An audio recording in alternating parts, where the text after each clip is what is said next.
Bonsoir tout le monde. Jodi ya, nous va faire spring rolls. Et pour nous faire ça, on a besoin d'un bol avec l'eau. On a besoin ça. Farine maïs. On a besoin farine maïs. Mhm. On a besoin farine. Mhm. Et on a besoin sel. Ok. So, on a besoin l'huile pour nous faire ça. Yeah. On a nous tout à l'heure.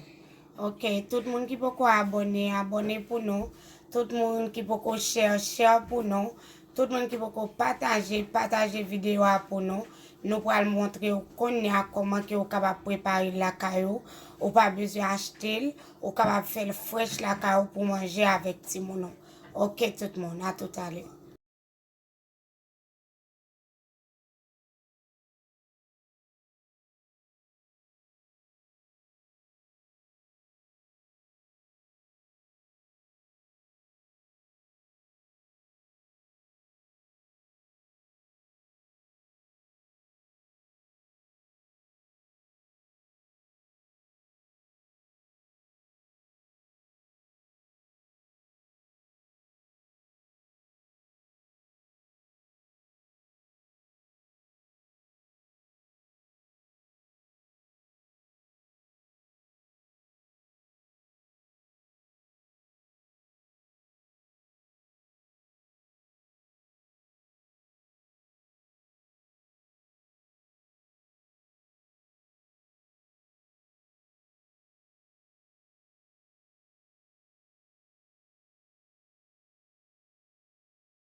Ok, tout le monde, n'a regardé, nous fin tracé, n'a regardé bien belle, nous tracé. Demain, si Dieu veut, n'a préparé face là pour nous capables montrer nous. Nous allons mettre dans ziploc pour capable mettre dans le frigidaire. Et puis demain, si Dieu veut, n'a préparé face là pour montrer nous comment que les sortir. Ouais, n'a regardé bien belle, nous te montrer nous comment rouler. Qu'on a la moitié pour capable faire face là pour montrer nous comment li en dedans et puis pour nous capable frire, OK? So merci tout le monde. Merci tout le monde qui t'a regardé la vidéo. N'a tourné avec une autre vidéo pour capable montrer nous comment que nous préparer sauce là mettre en dedans. Bye bye.